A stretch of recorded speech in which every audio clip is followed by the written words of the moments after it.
What's going on, everybody? I appreciate you joining us here to talk some fantasy football. My name is Kevin Britton, And I'm Sean Barr. and today we are going to be talking why you should be playing fantasy football. We're also going to give you some general things to know going into it, and also we are going to start getting you prepared for your draft and the upcoming season. So, Sean, you ready to hop into this today? Oh, yeah, let's do it. Can't come soon Perfect. enough. I know that's right. All right. So, why should you play fantasy football? First off, guys, it gives you something to root for outside of just your favorite team. So, when your team's on a bye, when they're not playing, when there's other games on, you can do more than just have it as background noise. It'll actually give you a reason to pay attention. It'll give you something to root for. Would you agree, Mr. Kansas City Chiefs fan over there? Oh, yeah, absolutely. And even when I'm not watching a Kansas City Chiefs football game, it gives me incentive and more reason to even get, the NFL red zone so I can watch as many games as possible at once. You can't get enough at that point. Once you get involved with fantasy football, you have your own team and you want to know how each one of those players is doing and is going to do in the later games, say Sunday night football and Monday night football, which only amplifies the experience whenever it's on a national stage and your player, it comes down to him. Sometimes that's the best part of fantasy football to me is when it comes down to your one last player on that one last day, and it might come down to that one last play. You never know what could happen in fantasy football. Yep, absolutely. We are not sponsored by Red Zone, but there you go, Red Zone. A little free publicity. You're welcome. Yeah, Um, but also playing fantasy football, you learn more about the game. You learn more about other players. When you're just a fan of your team, you don't really pay attention to a lot of players on other teams, and it can be beneficial. That way, when you are watching your team play against these other guys, you have an idea of who they're going up against, the talent of the other players, and you never know when your team's going to trade for or sign one of those guys in free agency. So then you really know what your team's getting and you have a better idea of what to expect from your team. And of course, the main reason you should play fantasy football so you can bring home the prizes and the pride. Nothing wrong with bringing home a little extra cash and prizes and also being able to let your friends know that you kicked their butt. I know me and Sean get pretty competitive with it. We like to talk a little trash anytime we go up against each other. Trash talking starts up, doesn't it, Sean?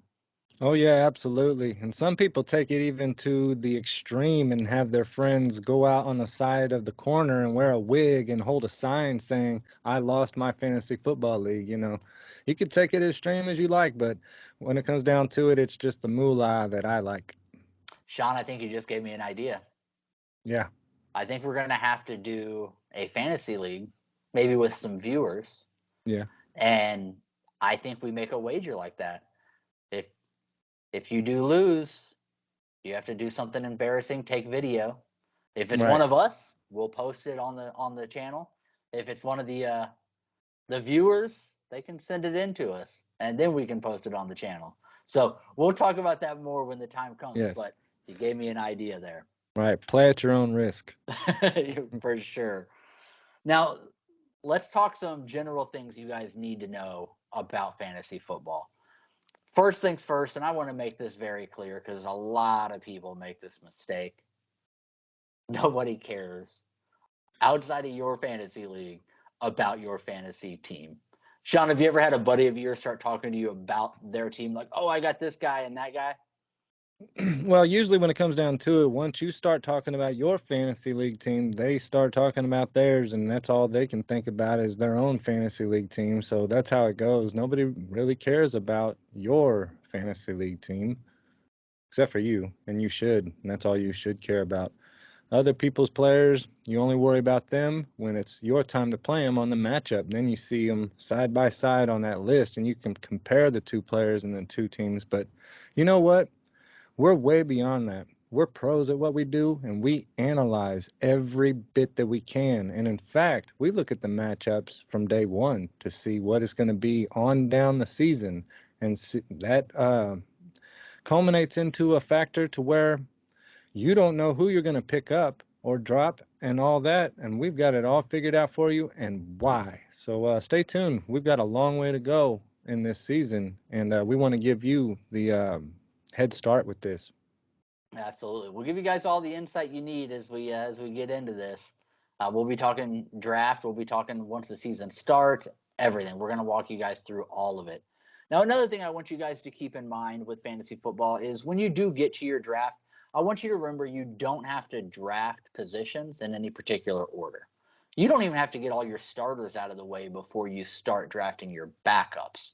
So as we start to dive into in future episodes, we start to dive in and talk more about the draft strategies. Just keep that in mind. You don't have to draft in a certain position for your players. Also, after your fantasy draft is over, any players that didn't get drafted in your fantasy league, they do become free agents. So they're always available if you want to go pick somebody up, drop somebody else off of your team. That is always something you can do. And you can also trade with other teams. This is another reason it's important to pay attention to everything going on, not just your fantasy team or your favorite team. You want to be scouting these other fantasy teams out there that are in your league, figuring out who you want to get, who has maybe their stock's low, but you think that they're going to really rise up and you want to, buy them while their stock's low, or you have somebody that just did well that you actually don't have high hopes for. You want to sell them when the stock is high. So we will be bringing you all of those buy low and sell high type of videos as well, so that you guys know when to make a move and who to move on from and who to move for as well. Sean, anything you want to add to just general things for them to know, or did we cover it? Well, I'd like to also go into the different types of fantasy football players there are. There are some types of players who only worry about the draft. They'll just draft their team and they could care less about the waiver wire. They don't even touch their team after that. They've got their team set and they just ride with it. All the way down to the team that makes about 110 transactions per season. If you guys don't know, there is one in every league, okay? There is At one least in every there's league. one person in every league that is sending out 5 trade requests every day. And by week 3, the team they drafted, they have none of those players left. They're Right. just constantly making moves. But yeah, go ahead, Sean. Yeah, just don't be him, and we'll teach you how to not be him. So stay tuned for lots of tips and tricks. So Absolutely. And then you guys need to make sure that you know your league going into it. So you need to know how many teams are in your league, what are the starting roster spots. If you have a flex spot, that's a spot that can be filled by different positions, not just one set position. So make sure you know what positions you can use at that flex spot. Is it running back or receiver? Is it running back, receiver, or tight end? Or is it a super flex where you can use running back, receiver, tight end, or quarterback? So know the setup of how the positions go on your team. Also, you want to know how many bench players you're going to get. That's going to help you really prepare for your draft, know where to take swings at. Also, know if there's an IR spot, because that's important to know. If somebody gets hurt, you can potentially move them into the IR spot, be able to pick up somebody else without having to drop anybody. right. Know what the point systems are. How many points do you get per touchdown for each position? Is it a PPR league, which is points per reception, where you get a point for every catch somebody makes? It's important to know those things going into it. And also, are there any bonuses? A lot of the leagues I play in, there's a bonus for running backs, receivers, and tight ends at 100 yards. If they get 100 yards that week, you get bonus points. Quarterbacks, if they get to 300 yards, you get bonus points. So know if there's any bonus points going on in your scoring system as well. Sean, anything else that people need to keep in mind just to know about their league? Mainly just pointing out those are the main two. Those last two that you mentioned was the points per league or points per reception league and the not point perception league. Those are two big different things right there. And then the other one is the last one The that you bonuses. said, the bonuses. That can win or lose a season for you if you're not hip to that knowledge. I mean, if they do have a passing bonus, but then don't have a bonus in some other area, you might want to emphasize on the areas in which they do have those bonuses because that could win or lose your league. Yeah, 100%. Now, we also want to help get you guys prepared for the draft and start to kind of get ready for the upcoming season. So, a couple things that you'll want to do in preparation for that. One, you'll want to create your own big board. And I suggest doing that position by position. So, list out all of the quarterbacks No, doesn't literally have to be every quarterback in the league. You likely will want to do, the starters. So list out the 32 starters, put them in order in which you want to draft them. Who is the best quarterback in the league? They're going to be number one on your list. And you just kind of make that list for each individual position. We'll be bringing you guys episodes. We're going to be talking about rankings for each positions, where we have guys slotted, where we would be drafting them, and what our tiers are. Also, keep in mind, the player's situation is just as important as the player's skill set. So to touch on that, Sean, you being, rocking all the Chiefs gear, I'm going to talk about Tyreek Hill, who was a receiver for the Kansas City Chiefs. Yep, great On a example. scale of 1 to 10, 10 being the greatest ever, 1 being you're trash and shouldn't be in the league, where would you rate Tyreek Hill? Currently, because there has been a change, and it's because of his environment and surroundings. He went from being a 10, he's irreplaceable at his position. He was number one in my eyes, and now an 8. It's like he Right? became human. You Yeah. really got to get that ball to him, and I think that's probably what they're going to end up doing is try to figure out how to get the ball to him in open space instead of just having him run those fly routes. Because, by the way, Tua does not have a Patrick Mahomes arm, and that's what we're talking about. Can these or the accuracy? Can these quarterbacks get the ball to your fantasy player? You got to keep that in mind. Yep. So Tyreek Hill coming from Kansas City with Patrick Mahomes, Sean rates him a 10. Now, he hasn't gotten any worse as a player. Tyreek Hill is just as good as he was last year, but now he's in Miami with Tua Tagovailoa. That is not Patrick Mahomes, so his situation changed. So his ranking changed. So keep in mind the situation. It's just important as the player's skill set is. You also want to identify sleepers at each position that have high upside. Sean, can you explain to the people that may not know? Maybe they're new to fantasy. What do we mean when we talk about a sleeper with a high upside?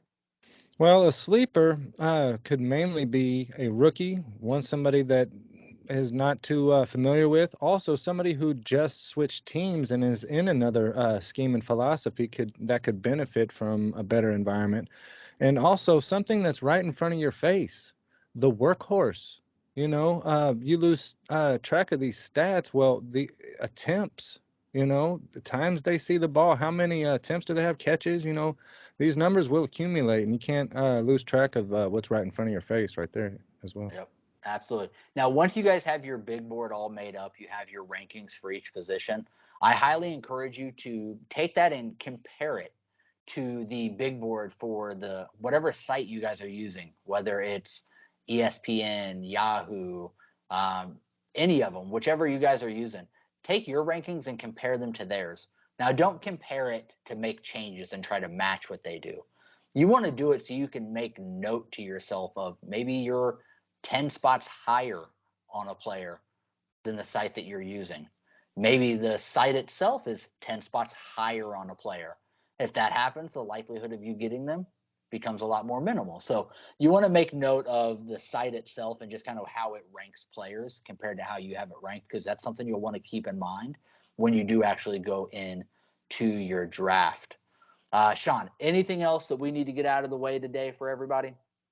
Yeah, we're gonna also let you know what you can't see on the paper, like when you see them stats or whatever. When you read like Jamar Chase's stats early on, you're thinking, yeah, he's a good receiver, but it just kept going, didn't it? It was like every single game he kept getting a touchdown. Well, the thing about it is there's also an eye test, and you watch this guy, how smooth he was. He was like the receiver there in Minnesota Vikings. Who's that new guy they got over Justin there? Jefferson? Justin Jefferson, just as smooth. These new guys, if you didn't see that yourself on some video, you wouldn't have known that. You can't just read some stats and know that about these guys. You got to actually watch these games and just take note of it if you could, and it'll only make you better.